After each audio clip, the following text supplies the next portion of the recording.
Hello guys, and welcome back to another tutorial where today I'll be showing you how to set up RETROPIE 4.2 on the Raspberry Pi 3 Model B. Now this works for pretty much any Raspberry Pi there is, but it works best on the Raspberry Pi 3 as it's much quicker than the previous models of the Raspberry Pi. Now to do this you'll need an SD card with a SD adapter, a micro SD card, sorry. And you'll need a PC with working internet connection. You'll want a monitor or a TV of some sort, a HDMI cable, a power supply with at least 2 amps, and something else you can have if you don't want a wireless connection, an Ethernet cable. So once you've got everything, just open up your browser and search for retropie.org.uk/download. Now because this is a tutorial for the Raspberry Pi 3, just click on this second box here, or if you're using one, click on this one here. So I'm going to click on this one, and that should start downloading. Now I don't need to download this because I've already got it, so I'm just going to click cancel. So once you've got your image ready, go to this website, Etcher.io, and download the appropriate version for your computer. I've got Windows 64-bit and I'm going to download the portable version so I don't have to install anything. So just click on that and it should start downloading. I've got it already so I don't need to do that. And once you've got both of your files ready, just close your browser and drag them onto your desktop. They should go into your downloads folder, so just open up File Explorer to find them. Now you'll notice that the image comes compressed, so you just need to right click and click extract to RETROPIE 4.2 Raspberry Pi 2 Raspberry Pi 3.image, and it should give you a folder. So open the folder and you'll have your image. Then you can drag your image onto the desktop and proceed to open up Etcher.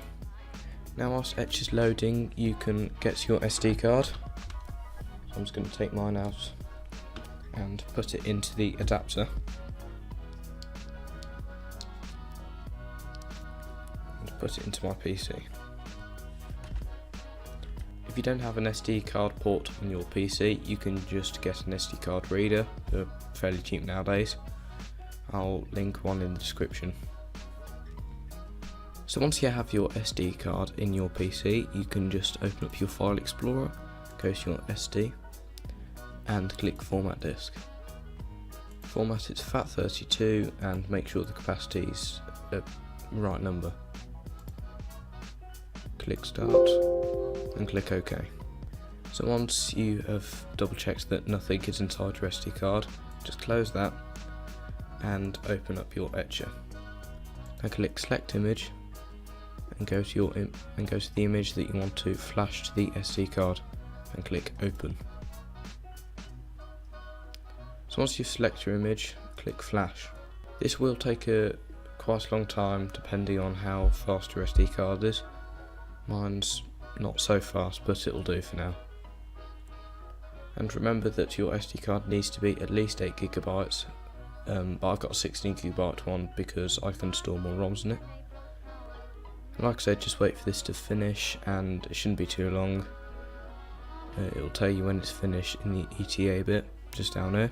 So once Etcher has finished flashing the image onto the SD card, you'll notice that there isn't anything in the File Explorer because Etcher has automatically unmounted the SD card and you can just pull it straight out. So once you have your SD card ready, just plug it into the bottom like so and power your Pi up.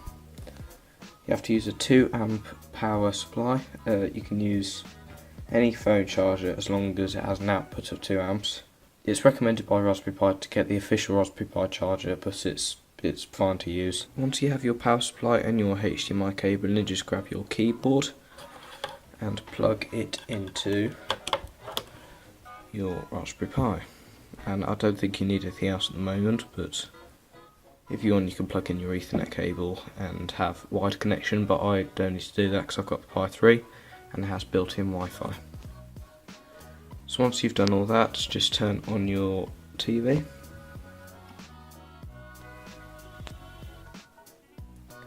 So once you've powered up your Pi, you should get a booting screen and the RetroPie screen. And soon enough you will get an emulation station window popping up.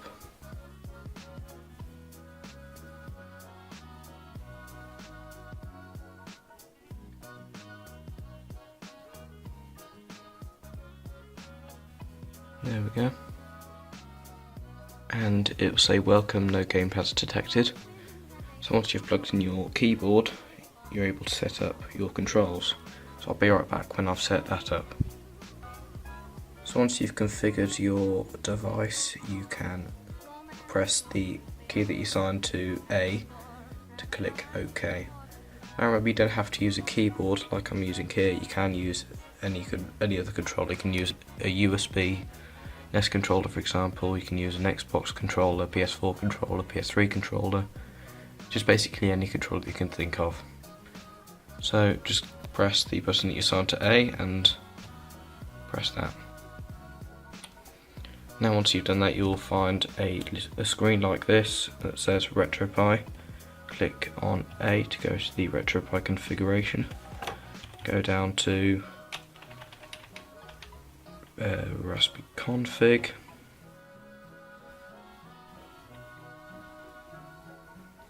Go down to change user password.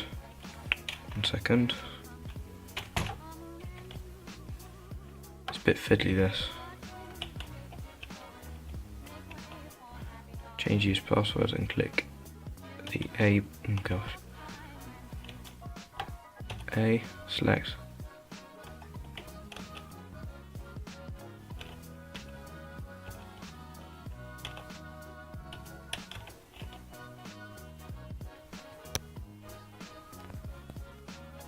So once you've opened Raspberry config, you can change the settings as you wish. I would change the password so it's a little more secure. You can go to interfacing options to enable SSH, so you can control your Pi from another computer. You can overclock it, change the host name, configure boot options for startup. Then once you've done that, just go down to finish.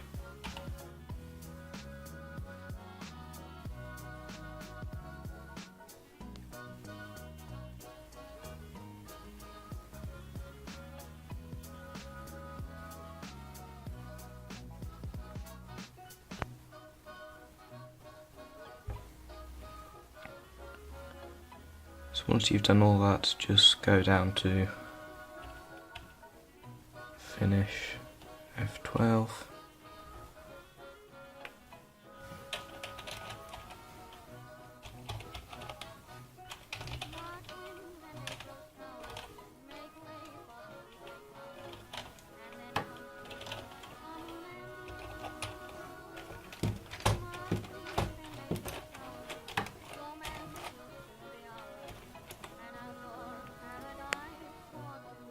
So once you've done that, you can just exit your Raspberry config and go down to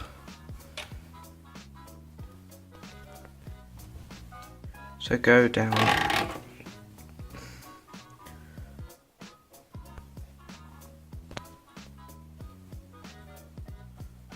down to RetroPie setup.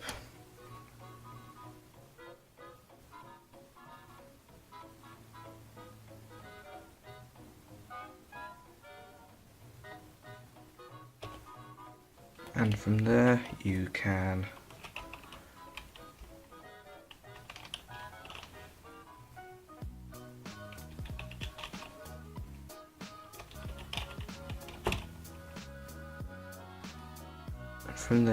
do update all, and from there you can update all installed packages.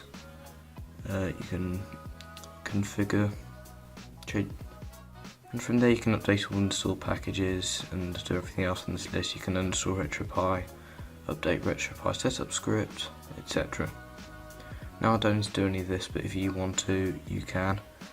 It is actually a bit fiddly with the keyboard, so I'd try and get a controller if you can. I'm having a hard time trying to figure out what I need to press to get things to actually work. but once you've messed with all your settings, you can go to, I think it's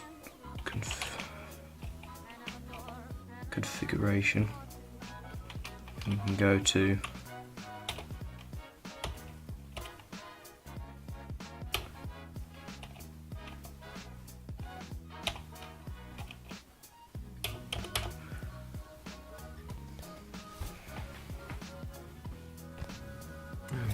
No.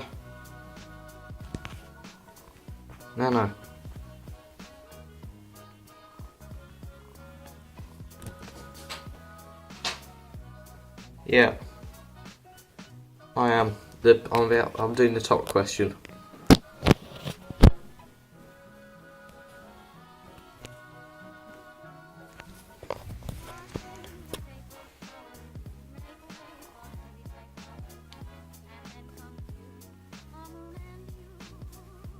And from here you can edit your configurations, update all installed packages, do anything else you might want to do, and you can also set up your Wi-Fi.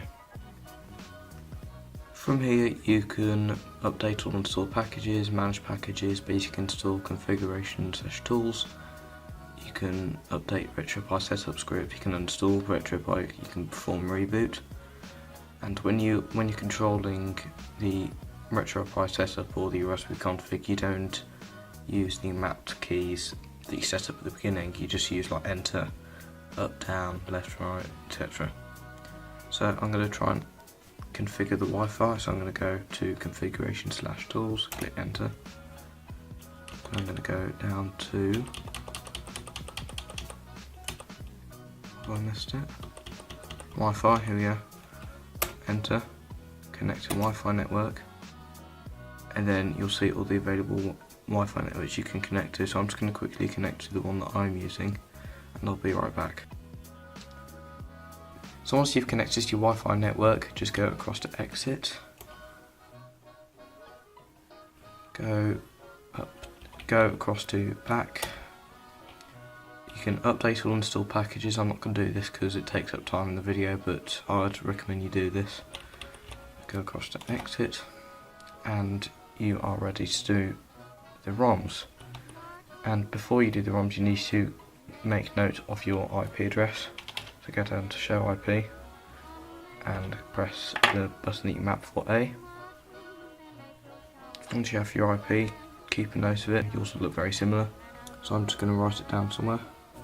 So once you've got your IP, just exit by clicking start and going down to quit, and then go down to shut down system. Now that you've configured your Raspberry Pi to work, we are now able to transfer across some ROMs, and the ROMs are the games of the consoles that you want to emulate, and there are loads of different consoles that you can emulate that RetroPie supports. So to look for the ROMs, you need to go to your browser, and before you do anything else, just power on your Pi, let it boot up, and give it a few minutes to boot up because it does take a while sometimes. Now search for the console that you want to emulate, so I'm going to emulate the Nintendo Entertainment System, and type ROMs after. And then click on any of these links to download the ROMs. I won't leave any of the links in the description because of obvious reasons basically. And once you've downloaded those, given that you've let the RetroPie boot up, you can open your ROMs folder under the network tab just by going to RetroPie ROMs. And then open up the folder of the console that you want to emulate. So I'm going to emulate the NES, and you'll notice that the folder is empty, but then from here we can actually copy across the ROMs that we've just downloaded. So I'm going to go across to the ROMs that I downloaded a while ago and copy them onto the Raspberry Pi.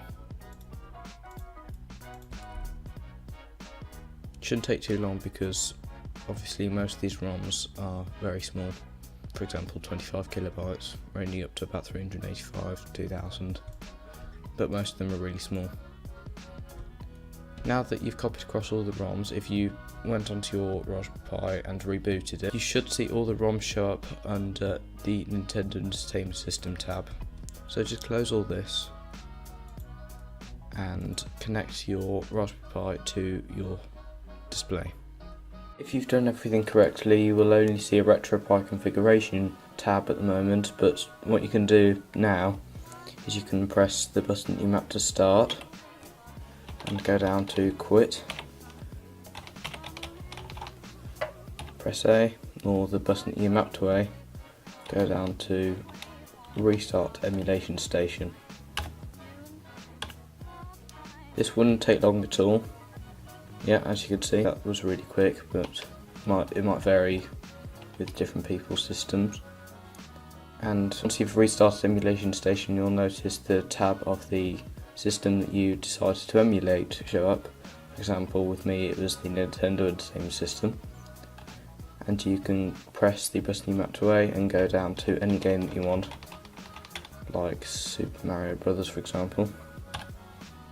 And this does have sound, so you don't have to do any extra configuring to get sound to play. Press start. And from here you can start playing. You can't hear it very well because I've got my volume on really low, but I've got to turn it up a bit. There we go. I can kill that mushroom guy. I haven't played this in a while, I forgot what the names are. But as you can see, it's very similar to the original NES. Obviously with updated graphics and wider colour scale, I guess you could say. But it's very similar, and I guess it makes the older folks feel very nostalgic. And like I mentioned previously, this does still work on the Raspberry Pi 1 and 2, but it is actually very slow for some of the other ROMs, particularly Gran Turismo on the PSX, which is the emulator for the original PlayStation. But on Super Mario Brothers, it's always generally quite quick, and it works fairly well. And to exit the emulator, you just press the start and select button at the same time, and then you can proceed to play any other game. And to go back, you just press the button you mapped to B, I think. Yeah, and then you can scroll across to another emulator. It's really that simple. Now, if you have any other questions, just comment down below or send me an email or something. I'll always try to reply as soon as possible. And if you found this video helpful, just please feel free to leave feedback, subscribe, like, share, whatever. And I'm always open to criticism and ways to make myself more, trying to find the word here, professional, I guess you could say. But thanks for watching. I hope you enjoyed this video, I hope you found it helpful, and I'll see you in the next one.